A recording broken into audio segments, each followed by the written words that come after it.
หนาวหัวใจย้ำลมตองหัวลมซาเดือน12เป็นมาฟ้องอีหยังนอ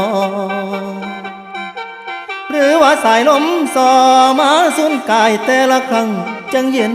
จอยเข้าใส่ใจเดนอละหูเหตุผล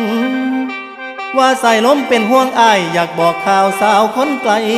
ว่ามีไผเข้ามาแหงถือเพิ่นแสงบนทางโค้งละอายจนงงมือเจ้าโทรมาเว้าว่าจบกันน้อเฮาฟังคำเว้าเจ้าง่ายๆลานางเอ้ยอายแปรลมแปรตายกินสุรา